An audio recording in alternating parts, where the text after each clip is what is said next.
See you coming, Tony. Can you hear me? I can. Can you see me? I can. Sorry, I was No getting a problem. turkey in the oven for my wife. So Ah, turkey breast, I should say. okay. Well, good to see you, Tony. Yeah, and then I thought it was a Zoom, and then I had to go back and find your last Ah, email to get in. to So get the I link. just texted you, but we're good to go. Okay, good. Well, it's good to see you. Yeah, good to see you. How's life treating you? Oh, yeah, it's treating us okay. It's been a curious couple of years, with the Corona and all that stuff. So my joke is this is my Corona beard. Yeah, I was growing one after elk season, and my wife told me to get rid of it. Ah, well, She goes, my "You wife, look like Santa Claus," is what she told me. well, I'm a fiction writer as well. And so this is kind of my fiction persona. I thought, well, I have all this time on my hands. I might as well do something and grow out my hair. So the first year I grew out my hair and trimmed the beard. And then the second year I thought, I don't want to have the hair. I'll just do the beard. Yeah, I told my wife I was going to grow mine long, and she said no way. So I just keep it short, keep her happy.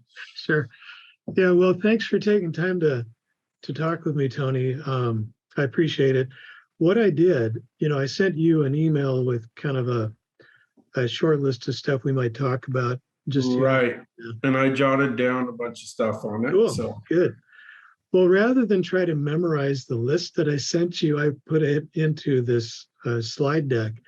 And it's a new thing I'm doing. I'm going to call it a vlog, kind of like Tim Allen did on Last Man Standing. If you ever watched that show, he would do a vlog. So a little different than a podcast, a little different than a video. It's kind of a morphing of the two together. But I'm calling it the Trusted Advisor Superpowers vlogcast. If that's even a thing, I don't know. But as you know, what I did here was wanted to kick off the series with what I'm calling the Wealth of Wisdom. And it doesn't mean necessarily that the people that I want to interview are even close to as old as me, because I think I'm older than you. But regardless, not by much. but we've been in the industry for a while, right? Yes. So we've seen things, we've done things, we've experienced a lot of change. For me, over 25 years, and for you, even longer. Yeah, it's that's some of the things I kind of talked about in Yeah, the good. questions is change, Cool. Yeah, 35 years for me. 35 years. Well, I figure you have some wisdom and you have a wealth of it to share. So there's really no agenda per se, except to look at those questions. And you're welcome to riff as much as you want, just to go down a bunny trail. But I thought for the sake of, making it a little less stressful for you, I thought I'd just start with a question like this. Where are you from? I know the answer to that question, but not. Yeah, well, I was born and raised in Oregon. Okay. I did spend 4 years in Southern California. Oh, which part? Riverside area. Okay. Okay. Kind of the armpit. We were real close to San Bernardino. So Yeah. I said that was my tour of duty. Living down, it's like coming from Oregon. It was like living in a different world, Yeah. My wife and I spent 3 years in California. What part? In Fresno. Okay. Hot part. Very high. Yeah. It's like the burning buckle of the Bible Belt in California. So, yeah. But what took you to Riverside? Work. I was with Kmart right out of college. I was a management trainee. Started at Jansen Beach, which was a good thing because that's where I met my wife. And day I got back from my honeymoon, found out I was getting transferred to Southern California. Wow. Yeah. Welcome to change, honey. Yeah, exactly. Oh, my wife was all freaked out. So. Yeah. Gosh. The things that we take our families through, right? Yep. And then I came back to Oregon and was there most time. Did a little stint up in Seattle. Okay. And other than that, most of my years in Oregon, I think 60 some of them. So, Oh, okay, cool. Well, I put the question up on the slide, not only so that you can see it again, but so anybody who's watching the vlog can also kind of just track with where we're going conversationally. And I know you were with Allstate for a whole lot of years. And although I know quite a bit about your story, my listeners, of course, won't. And so as much as you'd like, pull back the curtain a little bit, almost like you're the Wizard of Oz, and share a bit of the Tony Smith story. okay, I'm going to close my office door because my wife just came home. So, Sure. and she has a beautiful voice and she likes to sing a lot of the time. Well, that's good. Well, I started in the business with Prudential, started as an agent and was 14 years with them. A little over 3 years in personal production. Then I went into management, but in management, we produced as well too. Right. In fact, we had to do at least, if I remember right, is at least a certain amount of business each quarter, like at least 4 apps each quarter. And so I was 14 years with them, and then 21 years with Allstate. So that's my 35 years. Well, yeah, and that's in human years. That's like 200 years in dog years. Yeah, yeah. But that matters, but it's a long time. And one of the things I noticed, you know, obviously I've recruited a lot of people, worked with a lot of people. Yeah. And kind of proud I was only 2 different companies in this business in 35 years, because I know people have been 20 years and they've been with 10 different companies. Yeah, I know those kind of people too, as well. Okay. And so what kind of got me started in it was, and I think I addressed that somewhere else, was when I was at Kmart, I had a friend that worked at Prudential. And now this is back in the 80s. So he had a high school diploma. He had a brother that was a physician in the Bay Area and a brother that was an engineer in the Bay Area. The brother is an engineer, made about 50 grand a year. This is back in the mid 80s. Wow. Or about 86, 87, somewhere in there. The physician made 80,000 a year, and he was making 150 in the financial services. You know, so that's what kind of got my attention to get into the business. Got your attention. Yeah. Yep. Yeah. Gosh, that's almost double the doctor. That tends to get a person's attention for sure. Yep. Well, the next question that I have here for you is just, again, this series is called The Wealth of Wisdom. And because you are indeed an industry veteran by any measure and have a ton of wisdom to share, I'm curious what you would say, based on your incredibly deep experience in our industry, that a trusted advisor might do differently in 2023 than they did even last year or over the span of their career, however many years that's been. Because as you know, most of the people in our industry, if we're talking about the financial services industry, where you might have financial advisors, insurance agents, kind of the two sides of the aisle. I think the average age of the financial professional is still around what, 54? I think 54. Yeah, right around there. Allstate, they're a little bit older. Our average was 58. Okay. But remember, we only went after people that had experience. So our average age is a little higher. Yeah, well, by that point, they probably had more than, a couple of decades of experience. So I'm just curious, because I have my ideas of what a person might do differently, whether they're new to the industry or particularly if they're a veteran, and probably most especially if they're a veteran of 20 or 30 years. But I've been wondering now for quite a long time, since I first thought about this concept of this series, the Wealth of Wisdom series. And I thought immediately of you.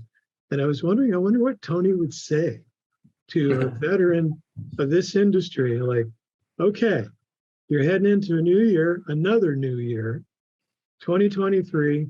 which comes right after 2022, which was a very interesting year in terms of the markets.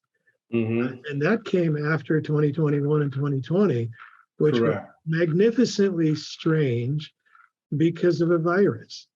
So just curious, go ahead and riff on that. Well, and that's a great thing too, because one of the things I learned a long time ago is that most humans do not like change. Mhm. Okay. I always say the only one that likes change is the baby with a wet diaper, you know. Yeah. And so we're reluctant, and me being probably one of the worst ones, I was really reluctant. And so change is constant. We're always going to have it, and you got to adapt. And Mhm. I would say the single biggest thing going into 2023 is if you haven't done it, and even if you're doing it, you need to continue, and that's technology. Technology has changed our world. You know, no one changed it. Yeah. You know, Allstate didn't, Prudential. Technology changed our world. Because Mhm. when I came into business, we didn't even have computers. You Mhm. know, we still had rate books. You looked everything up in a little rate book. I wish I'd have kept mine from Prue because I probably could have sold them on eBay or somewhere. But yeah, so and then the computers came shortly. So I just never dreamed that.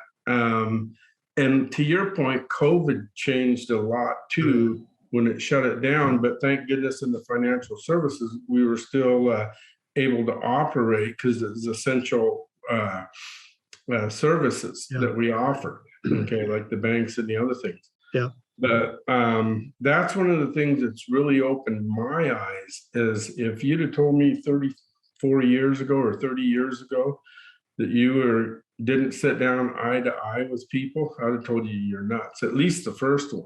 But it's how we do business now, Mhm. you know? And so I'd say, and that's one of the things I saw at Allstate. A lot of the older veterans, a lot of them older than me, they never got on. I told them, if you don't get on the train, you're going to get left at the station.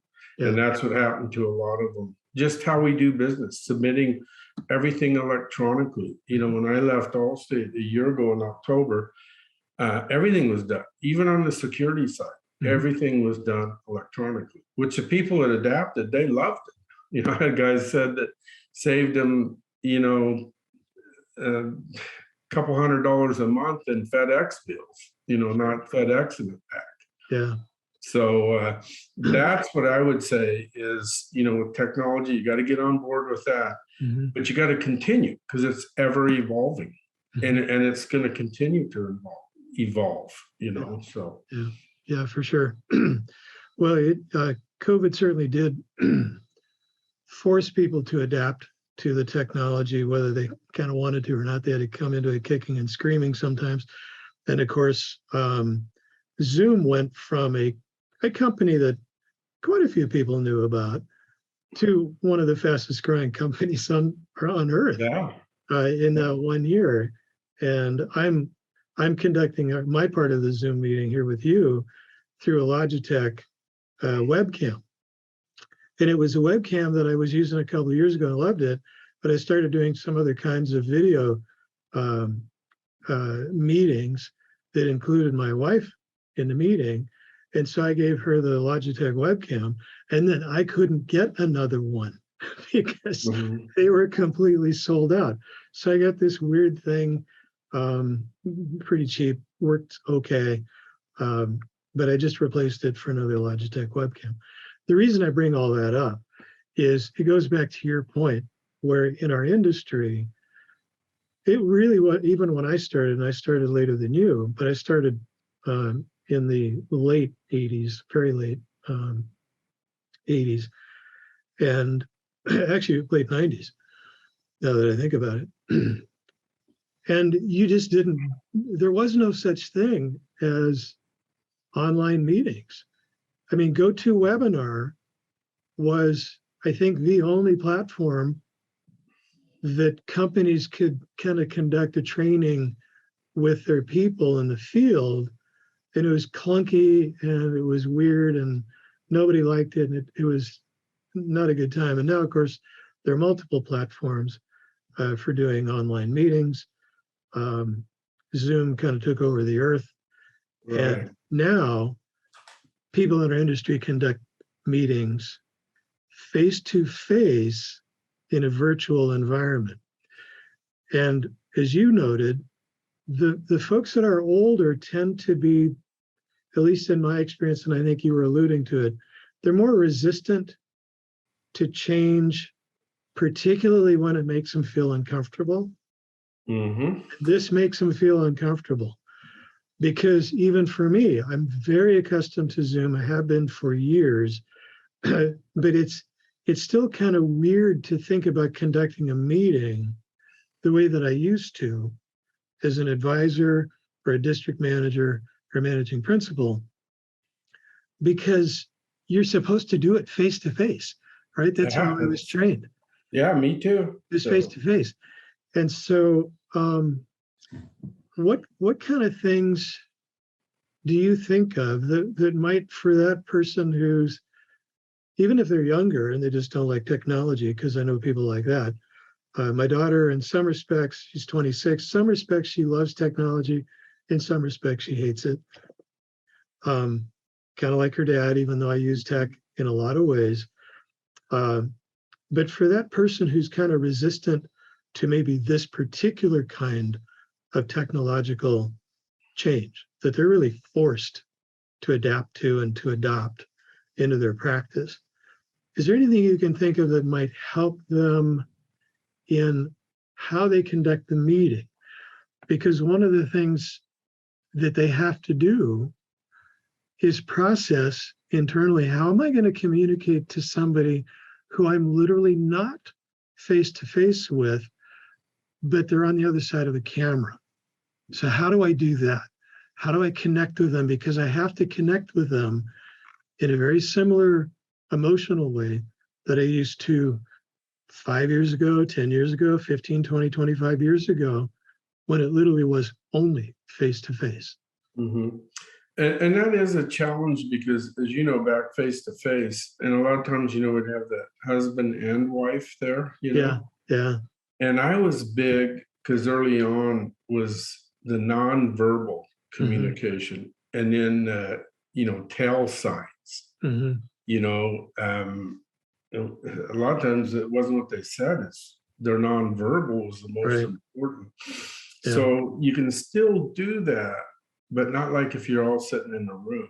Now, if you do have a husband and wife together, which you can, sometimes, it's that, but I think you still got to use those skill sets and be aware that I can't remember what the exact time, but someone that forms opinion when you first meet them, whether it's face to face or whatever, in less than the first couple minutes, if Right. that.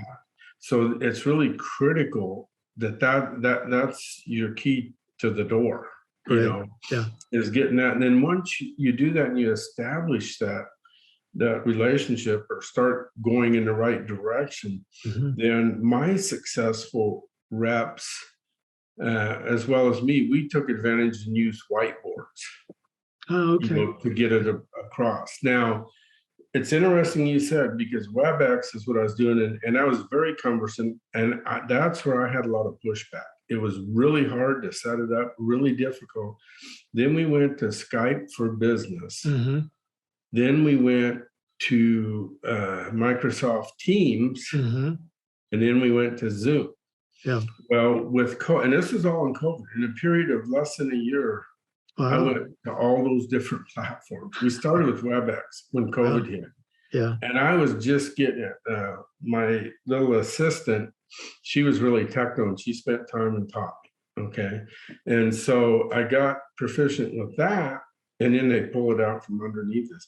And then when we had Skype for Business, but then they kept pulling the tools away because of FINRA requirements, having to record it and everything. And it wasn't really till about the time I left that everything was approved with Zoom, that we could discuss securities and stuff. In fact, a lot of the functions, they pulled them away from anyone that had a securities license at Allstate. Interesting. We couldn't use a lot of the functions on Zoom. Right. Okay? And so that's one of the things, that I think you need to do, because, the whiteboard, you can still draw. I was one that was big on a picture tells 1,000 words, Right. And so looking back and sitting in on some of my reps, they took advantage of that and were very successful with that. Some of the other things about it that I'd tell a younger person or even older people is the efficiency, not having to get in your car and drive somewhere to their business, their home. Because that's one of the things over the years, I don't know how many times, and I started in Bend, Oregon. I worked a lot of the rural, like Prineville and Redmond and Madras, and I'd drive 45 minutes and get stood up. So efficiency, and like one of my mentors in the business used to say he'd book as many appointments as he could in the office because he says I'll be there. Now if they come up, I didn't waste any time driving across town, gas and all that. But one of the things that he did like, and he was old school, because he'd been in the business a lot longer than I had. The first appointment, he always liked to meet in their house because he says you can tell a lot about a person in their house, in their environment, little things like, do they have a lot of pictures of their kids on the walls? Family, or are they religious? Because you come to my house and you're going to see all kinds of scripture on the walls, but there's so much you could tell. And then there's houses I walked into that I didn't even want to sit down because I didn't want to get jam or peanut butter on my suit, or dog hair. So I've had meetings like that. And there's and a lot of those people, not all of them, because there's always an exception to everything, but a lot of them, their financial affairs were a mess too, just like their house. So you could tell a lot. Then he had always booked the closing appointment back at the office on his turf, and I like working that way too. So those are great points to bring up, particularly the windshield time that you get to recover back. You get to reclaim it because you're not in the car so much. So I think that's one thing. If you have somebody who's kind of resistant to the idea of virtual meetings at all, like, no, I'm never going to do them. I'd prefer to drive someplace and wear a mask. If you're in a state that still requires that, or in some kind of an area that does that, just think about all the time you reclaim from looking through a windshield, and the gas, the price of gas, you're not spending. So, and wear and tear on your car. One of the things that I just thought of when you said the windshield time is what I said, because back then we didn't have Zoom, so our option was windshield time. I turned my car turned the windshield time into learning. That's learning, listening to CDs or tapes when I studied for my CLU, CHFC, all that. Anytime I went somewhere, I was listening to the tapes when I went. To prepare for the test and stuff. You betcha. It's a very efficient way of using your time. It's either that or I remember listening a lot late at night coming back from Prineville and Redmond, was focus on the family. For my own personal. Also good, something to uplift you.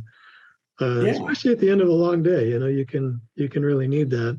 It's a good wind down, because a lot of times I didn't get back home till 11, 12 o'clock at night, with the drive. But so I remember. But they got it, the world's changed, and like I said, if I told so many guys, if you don't get on the train, it's going to leave you at the station. True, very true. And that kind of segues very nicely into the next question here. Being a trusted advisor, that's the term that I use for the people that I've been working with. And I don't remember if I go into it further in here, so I'll just kind of riff on it right now. There are 4 types of trusted advisors. There's the financial advisor, which includes wealth managers and kind of anybody in the investment space. Financial planners tend to fall into that area. Then you have agents or agency owners. They're more on the P&C insurance side of the aisle. Then you have accountants who help people with their accounting needs, especially with taxes, and then attorneys. So all 4 of these professions help the consumer make good decisions about their money. They all happen to start with an A, which on the first time I thought about that, I thought, well, that's kind of curious, isn't it? It's weird, but they all are viewed by the consumer, ideally, if they're doing their job right, as a trusted advisor.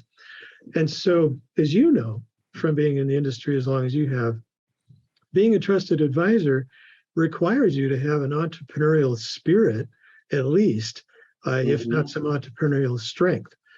And as we both know, the skills that a trusted advisor needs to succeed are almost beyond counting. I mean, there's a whole lot of them if they're going to be kind of a one-man show or one-woman show, if you will. And what's interesting about that, and I expect you might nod your head quite vigorously about this, is a lot of the trusted advisors that I worked with when I was in a position similar to yours as a managing principal or a district manager, and certainly those I've worked with as an executive business coach and consultant, these trusted advisors, they know they need a lot of skills, they know they need to have a lot of strengths, and more than a few of them don't really realize they need help. And sometimes they need quite a lot of help. And so by the time they reach out to me, they tend to need a lot of help. So one of the problems is they don't believe that they need help, like they can kind of figure it out on their own. And so do you think that there is an optimal point in a trusted advisor's career, which probably would be measured by like how long have they been in the career, but it could be other vectors that would kind of come up that might be that point of deflection where, yeah, they really do need help. And that help may come in the form of a coach or a mentor. I had a mentor, one in particular, you've already referred to having a mentor that was very influential on you. So I'm just curious, is there a particular point in a person's career that you think they may need to raise their hand even before they realize they need to? Absolutely. In fact, I'll tell you, if you're coming in as a newbie, you need a mentor the day you come into business. Okay. Okay. Tell me more. And I would say that you're going to need one through your whole career at different points.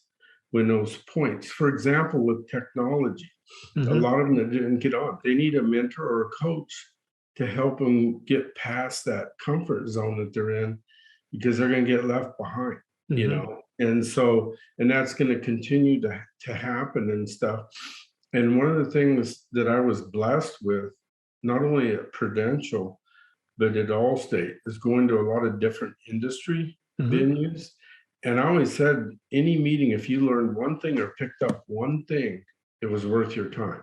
Right. And there was very few meetings I ever went to that I would say was a waste of my time. In fact, I could count on one hand in 35 years. Wow. So I am huge in that. And I just, you know, coming to Allstate, you know, I worked with a lot of people that had more time in the business than I did, but where they told me at the end, and some very arrogant people too, where one told me, you know, Tony, I have to tell you this, I've learned so much from you. Yeah. With my time at Allstate. Yeah. You know, and he is a real arrogant son of a gun, you know, and just, he was real hard to get. And then once, you know, I did get him, and you know, that's what gives back, makes you feel good, you know, when you made a difference in someone's career and stuff. Yeah. But, you know, there's a lot of them, and that's how I learned too, you know, as, you know, we steal shamelessly, you know, and from the industry, you know, and not everything is going to work, because we all have different personalities and different strengths and weaknesses. And it's really trying to, if you got a good idea from someone, is how can I bring that in to my makeup and how I do business. So, yeah, that's a very good point. But I think you can use one all the time. You know, I mean, I had mentors all through my career. But, you know, you touched on an important point, and that is you are a lifelong learner. You still are. Yeah. I am as well. But if a person just kind of decides at some point in time they know everything they need to know to be a wizard at this stuff, it's my opinion that that's about the moment they're going to begin to fail. It might take a while for them to fail out entirely, but the more convinced they are they know everything they need to know, the more likely they're going to run into something where it's terribly problematic to them. And it's kind of related to the other thing you mentioned, which has to do with the strengths. Because I'm sure you bumped into it too during your career. Some people, some leaders in the industry, some thought leaders in the industry they'd really advocate pretty hard for you to ascertain your weaknesses and then work on them. Mm-hmm. And even at the time when I was first hearing that, part of me thought, I don't know that that's such a great idea. And then when I first heard somebody say, why would you want to make your weakness a tiny bit stronger as a weakness? Because that's what's going to happen.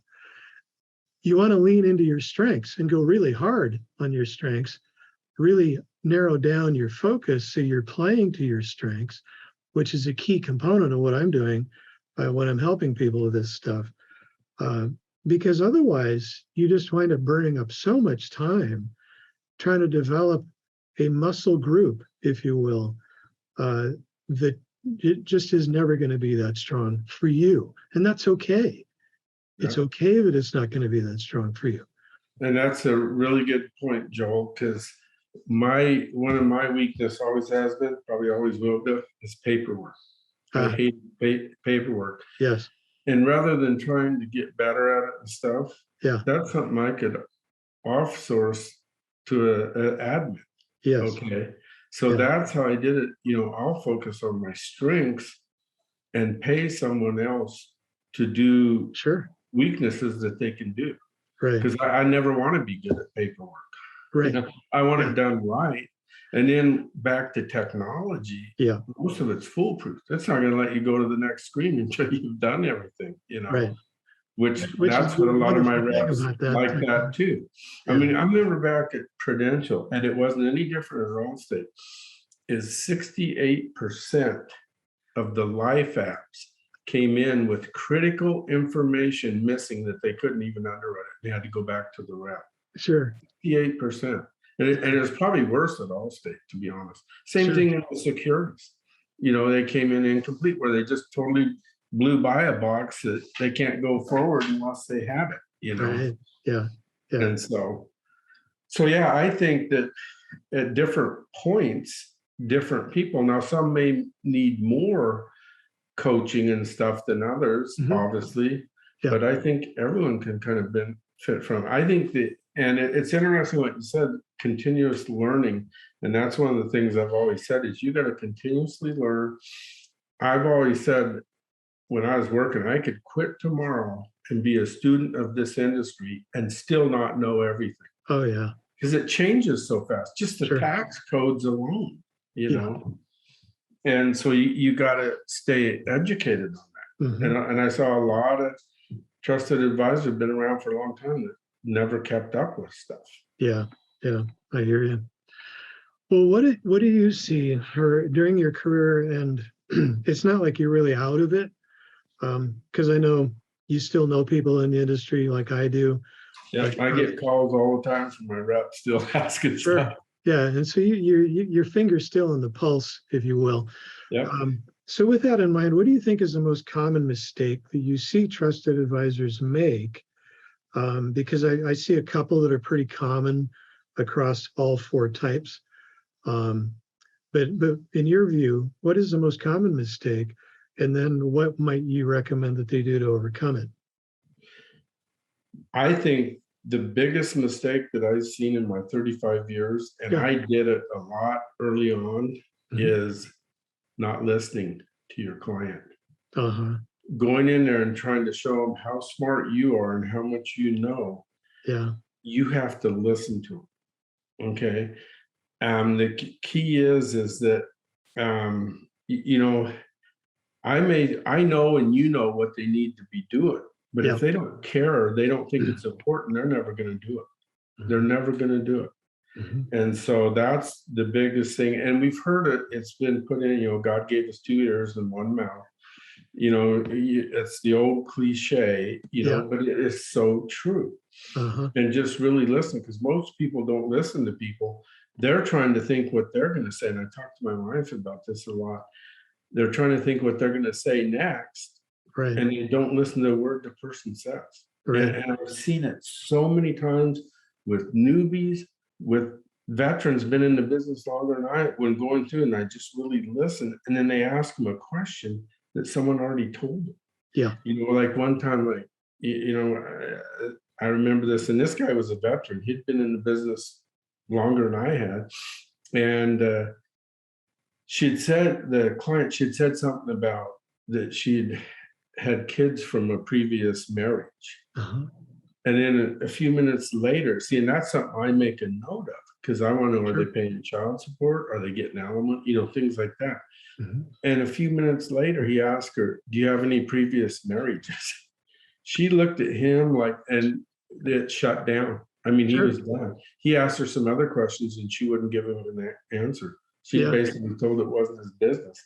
I was able to save it by going in the back door, because she had told us how much she was getting a month, and all of her money was in money markets. Well, I know what a money market is, so you divide it by the interest rate. Yeah. I know what her assets are. Yeah. And I told her, I said, well, you got about this much in assets. And she goes, yeah, that's really close. Mm-hmm. And she goes, how did you know? And I go, oh, just lucky guess. We got in the car and he asked me, and I said, I worked it backwards. I said, you got to learn to listen, my friend. Right.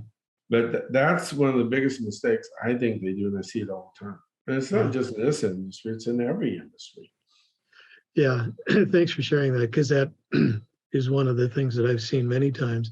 And you bring up a great point, Tony, because not only if you've been alive for maybe more than, 10 years, even young kids know that other kids don't really listen all that well.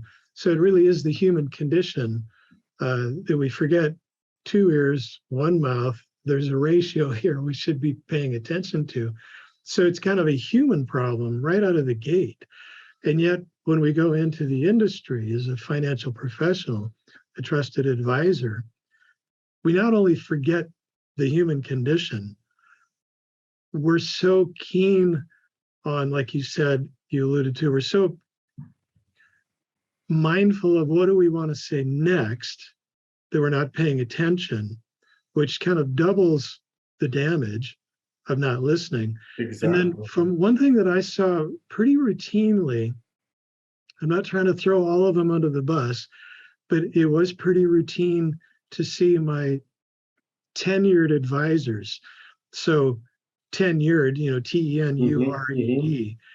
But ironically enough, it was the advisors that were about 10 years into their career, about 10 years of tenure, who were just so fixated on proving how smart they were to people. And that was like the trifecta of unholiness when it came to communicating with people. And so, I'd see that happen too. I'd be sitting in on a meeting, maybe because they asked me to do that.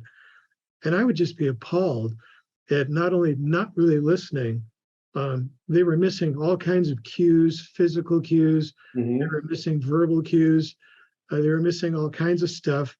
And then when we would debrief the meeting afterwards, I would say, so, Tony, how do you think that went? They're like, oh, it was awesome. It was great. I crushed that meeting. It was like, oh dear, we have some work in front of us. Because of course, a week later, I'd call them and say, so how did it go? Have you heard back from the people you met with? Like, no, they're not answering my calls. Well, there's a reason. I want to know the reason for that. Yeah. Well, it goes back, like you say, a lot of them, and I was guilty of that, trying to show clients how much you know. And there's that old saying, they don't care how much you know until they know how much you care. Yeah. And so, that was and all these things we're talking about, I made the same mistake, but it goes back trying to learn from your mistakes. I mean, I always tell people the first 2 years were such a learning curve. Yes. And there's people that I lost. I wasn't able to close them, prospects. And 2 years later, I think, man, I'd love to have them back because they'd be a client right now, Yeah. But that's the cost of your education, is Yep. learning It how is. to talk on the phone, learning how to read people. Yeah. That, there's different costs of education, and losing the case is the cost of educating. If you can take that criticism Mhm. and what you need to change and Right. go in a different direction with it. Yeah. Yeah, if you can internalize it and adapt and adopt a different pattern, that doesn't have to be a huge change. No, Going back doesn't. to what you first said about our reluctance to change. And I think that might be a kind of a related common mistake that I've seen is the belief. It's really an unexamined belief, I think, that, okay, for me to get better at a thing means I have to like stop everything and work on this thing forever before I can adapt and get better. It's like, no, you don't. It's just incremental change. But if you're attentive and you're intentional, and you do a little debrief, just kind of internal debrief at the end of meetings, like, okay, how did I do? Did I do better? Then you're going to improve. So Yep. thanks for your And input. the other thing is the old saying that little changes can make big differences, and sometimes big changes make little differences. Right, right. Yeah, that 1 degree, over a period of time, a 1 degree shift in your rudder is going to put you in a different place in the ocean. Yeah. Oh, yeah. I always Yeah. say that. Yeah, you could leave Portland headed to Japan, and if you're off by 1 degree, you're not even going to hit the island. True. Yeah. Well, I'm just curious, Tony, if you have a book or two that you might recommend. I do. The first one that I have is one that I like. This one here. It's Customer Tells. I don't know if you can. Oh, you can't see it. The camera's not that good, but it's Customer Tells: Delivering World-Class Customer Service by Reading Your Customers' Signs and Signals. And it's not only customer service, it's in the interview. It goes back. Sure. The nonverbal that tells that they're giving off, and being able to pick up and then go down those. And that's by Marty Seldman. Oh, okay, great. And then the other one is The Art of Storytelling. I love that book by Brian Walsh. Uh-huh. And or Matt Walsh, excuse me. I think. Yeah. Remember which one. Walsh is his last name. That's a good one too. I haven't heard of the first one. I own the second one. Yeah. Well, the first one is actually a military intelligence guy that was he's helped author this. There's actually 3 guys: Marty Seldman, John Futterneck, and Ben Sorensen. And this guy was like 20 years. I don't even remember which branch of the military, but his job was interrogating, people that captured and stuff. And so he changed it, from the military side to Customer Tells. Yeah. Wow, that would be very interesting. Great recommendations. Thanks, Tony. So what was the best advice you received from a mentor during your career, if you could narrow it down to like 1 or 2 gold nuggets? One was what we already talked in detail, and that was listening. Yeah. And then the other one was never to prejudge people. Good one. Never prejudge.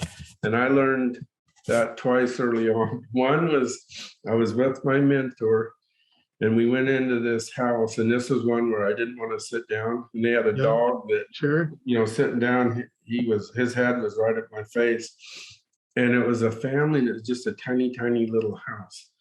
And I thought, let's get out of here. These people don't have any money. It was actually it was a logging town down south of Lapine, Oregon, Gilchrist, Oregon, which the mill owned all these.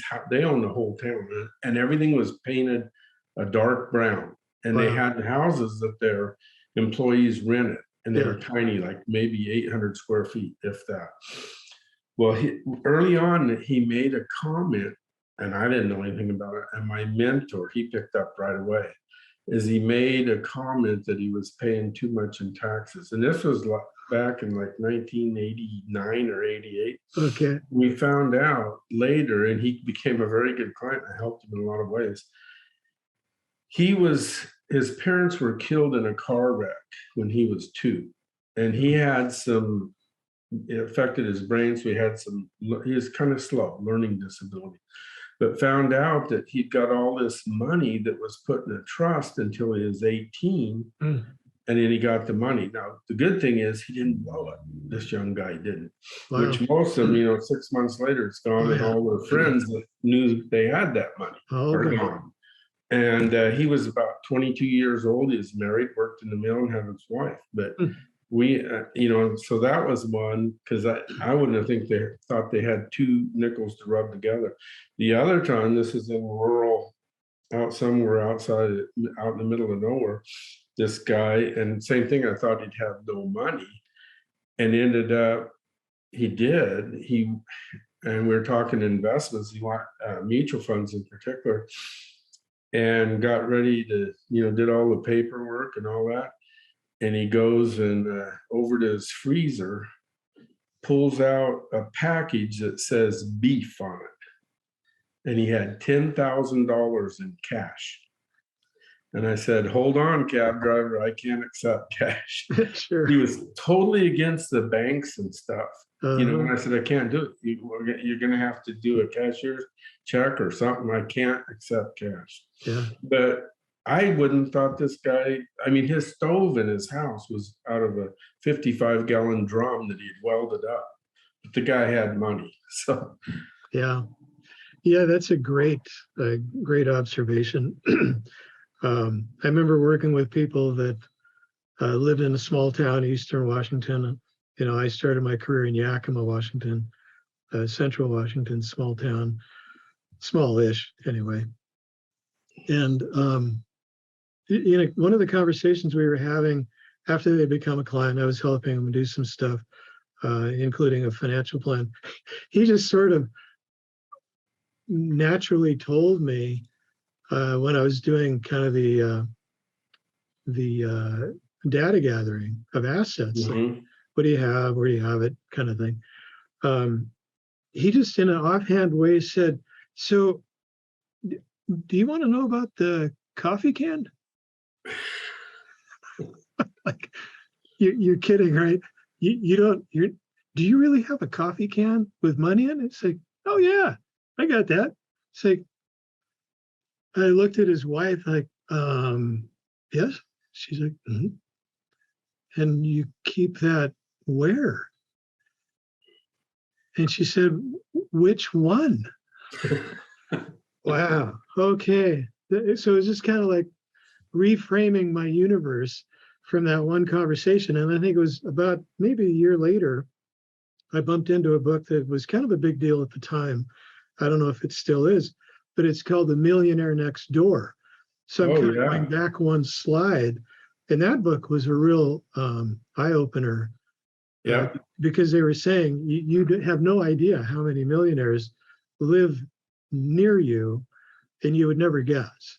And the key to that I say after that book, The Millionaire Next Door, is the self-made millionaires. Yeah. Silver spoon, they like to flaunt it and everything else. Yes. There's a lot of and some of the self-made do too, but a lot of them, they don't want you to know anything about it. Right. And we had a case down in Salem, Oregon, or outside of Salem. He'd been with the agent for 18 years. The guy was worth $55 million. This is about 8 years ago. And when he found out, because I brought in our advanced attorney from home office, we met with him and stuff. He knew he had money, but when we told him how much, he literally fell out of his chair in his office, said, there's no way in hell. He lives in a tract house in my neighborhood. Our kids grew up. I went to soccer games, all this. I've been over at barbecues. He goes, he doesn't have that much money. And I said, yeah, he does. Yeah, he does. Yeah. He didn't flaunt it. And it's so true, and that's what I said. A lot of there's the silver spoon ones that flaunt it. And there's a lot of self-made that flaunt it, but Yeah. but yeah, that's so true. So Sure. So this one's a little bit longer. I'll read it out here. As you know, I specialize in accelerating success for those trusted advisors that we talked about. And I've worked with those 4 types, which I talk about that too. And they all help the consumer make good decisions about money. And your experiences, I think you already alluded to, you have worked over the course of your career with all 4 of those types of advisors, the financial advisor, the agent or agency owner, accountants, and attorneys. What are your thoughts about the challenges that each of these types face now in 2023 and the years following, particularly as it pertains to these days of inflation like you and I haven't seen in a long time, trashed markets, which last year was like a horror show on steroids, and then just general financial distrust, because the consumer, I mean, it's like the lowest trust level maybe ever for just people in general. But I think particularly people, when they think about finances and companies to work with, they don't have a lot of trust for finance companies either. So just kind of curious what your thoughts are. The trust is really diminished, and a lot. I mean, you know, I talk to people every day, and the trust of our government and everyone. I mean, there is absolutely no trust at all. In fact, I'll tell you a story here at the end. But here's what I say is that when you look at, I like how you said they all start with A's, and I never thought about that until now. But especially when you get into accounting and attorneys, is, you know, they have their areas of expertise. You know, you got general accountants, or then you got like real estate, you know, same thing with attorneys, you know, estate planning, real estate, all these different things. And over the years, you know, one of the things that I've found with advisors, and that's including me early on, very intimidated by these people. And I had to get over that. Okay. And I always say that, in fact, I wrote down, don't be intimidated by accountants and attorneys, etc.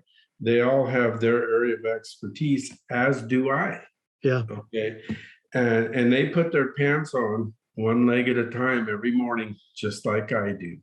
And that's what really got me over. And so I've locked horns with some attorneys over the years and accountants, big time. Biggest thing that I do is try to work and explain to the client that everyone has a role. You know, I have information, but I don't give advice. Anything with trust or all that, you got to hire an attorney, but hire one that's his area of expertise. Don't use your real estate attorney to write your ILET. Okay. Right. And same thing with accounting. You know, there's accountants. I've seen so much bad advice over the years. Okay. And, but don't be intimidated by them, but you want to have a team and be on their team, because it is a team deal. Okay. And if you don't play well with them, you're going to lose a lot of business. Yeah. I think that would fall under one of those mistakes we sometimes have seen the advisors and agents make. So great advice. Thank you, Tony. We're almost through here. I'm mindful of the time. We're almost an hour in here. Say I want to start a career as a trusted advisor in any one of those 4 channels. Some might require more training than others, but all of them require some kind of certification, licensing, that sort of thing. But I want to do that because I know I can make a lot of money being one of those 4 types. How can I tell if I'm cut out to be this kind of an entrepreneur? Well, some of the things I said on it is that, first of all, I don't care what you do in any of those, you got to have a work ethic. Okay. Very good. Because an entrepreneur, you're not punching the clock. You know, where you go clock in every day and they tell you when to come to work, when to go to lunch, and when to do that.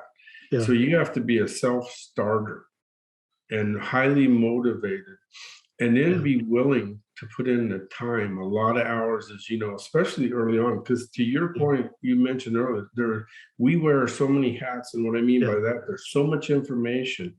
You know, I know a lot about stuff that attorneys know about. Okay, now I can't give advice because I'm not an attorney. I can give information, then go see an attorney. Okay, same thing with accounting, things like that. Okay, but you have to learn enough. And then the other thing, I think it was Einstein that said, I never commit to memory what I can look up. Okay, and especially things that change constantly, like tax codes. Right. Okay, I have to go look it up. I know general, but when someone has asked me the exact numbers, I got to go look it up because I know they changed and I'm not going to keep them up here. So you got, and it gets back to education. So you got to be a self-starter because there's no one telling you to get out of bed. It's time to make your calls and stuff. Yeah. And then be willing, continuously learning your education. And it's not just, I mean, if you're just selling life insurance, you need to have general knowledge of taxation, all these other areas too. Yeah. Don't have to be an expert, but you got to have general knowledge. Right. So, and I think it's that way with an attorney or anything, because I've seen bad advice from attorneys. I've seen really bad advice from accountants. I mean, I've told clients you need to fire your accountant, because they're not doing a good job for it. You have some that are very, very conservative and some are very aggressive. And I say the ones that are aggressive, as long as they're not breaking the law, if it's a gray area, worst thing they're going to do is charge you interest on what you owe. So you had the money until then, But if you got someone that's dishonest, obviously you don't want to be with them. So, great answers, Tony. When you were talking about the entrepreneurial lifestyle, if you will, I thought of another book, and I think it's in the 1 Minute Manager, where he talks about, I think that's the book. It might not be. It's the same guy. I can't remember even the author's name at the moment, but he talks about how how cool it is to be an entrepreneur and how many people want to be one, because then they won't have a boss. And so you finally become an entrepreneur and then you realize, oh, I don't have a boss, right? Because nobody's telling you, here's what you need to do. And you have to be the one telling you to do the thing that you need to do because it's what you need to do and you have to tell yourself. So it can be a challenge, that entrepreneurial spirit. Any one like favorite success story you want to share before we wrap? Yeah, I have one. Well, actually, I have a lot of them. Okay. I'm sure you do. But I have one that I want to share. Is back when I was with Prudential, this guy is very wealthy, and his needed estate plan back when anything over, I think it's 600,000, you had an estate problem. So this is back in the early 90s, and his kept telling him he needed to do estate planning. He kept wanting to put it off because he's been going through, his father had died, and trying to settle his estate, which it had been 5 years, and the only thing that was holding it up was a piece of property in Eugene, Oregon, down by the Willamette River that his father owned. That they found out back in the 40s, the military had owned that, and they had dumped oil and gas and waste, and they couldn't do anything with it until they cleaned it up. And I tried telling him, well, this has been holding your up for 5 years. That's why you got a plan. Here you're stuck with trying to deal with this. You don't want to leave that on the rest of your family, do you? Right. And so I finally told him, I said, okay, let's at least get the life insurance approved. Okay. Because every one of us, we cross the point where we're no longer insurable. Okay. And I said, we're going to have to draw up an ILET because you don't want any incidents of ownership. So we did that. We did term to start out with. Sure. $2 million worth. And his attorney had advised me he didn't need it. Okay, now this wasn't an estate planning, it was a business attorney for his business. Yeah. And 6 months later, he's diagnosed with cancer, given 6 months to live. Wow. And here was a guy that was, he was in really good shape. He is 42 years old, had a wife and 2 kids, stay-at-home wife. And he was a bodybuilder and stuff, and he was about 6'1", and weighed about 240, but he was fit. Yeah. I saw him 6 months later. He looked like he was 90 years old, and he didn't even weigh 100 pounds. And he thanked me, and I cried when I left his house, literally cried. Sure. Thanked me because he says I can go and know that my family's taken care of. That was the biggest thing to him, because his boys were like 10 and 8. Yeah. And then getting with the attorney, he's kind of an ass at first. Okay. Mhm. He's from the good old boys down there in Eugene, Oregon. And end of the day, we end up doing his estate planning for him from a side that he never looked at. And he made the comment, if it wouldn't have been for this life insurance, she'd have lost everything, because she really needed that to keep the business going, because his cash flow came in 2 times a year. So he was heavy borrowing from the banks, and the bank that he'd been doing business with for 18 years, when his wife, because she wasn't involved in the business, they wanted $1 million put on deposit with them to cover the loan. Wow. And he said, if it wasn't for this life insurance, she'd have lost everything. And as it turned out, a few years later, she ran the business better than her husband did. But first thing he said is, he goes, I want $2 million put on her for the business and $1 million in personal insurance. So he had a good change of heart. But that's when it comes in. And at the funeral, it was all family members, except the attorney was there and I was there. That was only 2 advisors that he did business with. The rest was all family. Invited up to their house afterwards. So Sure. it makes you feel good that way. So Boy, yeah, that's quite a story. And one of the things I always say is that our clients need us more than we need them, or their families need us more than we need them. Yeah, sure, we make a commission and stuff, but what happens, what we do for them at the end, so anyways. Yeah, the potential that we have as trusted advisors to help people is really kind of breathtaking sometimes, and certainly so in these cases you just talked about. Yep. So yeah, thanks for sharing those. It is pretty cool. But wow, that's amazing. Anyways, well, let's keep in touch, and yeah, for sure. And it's good to see you.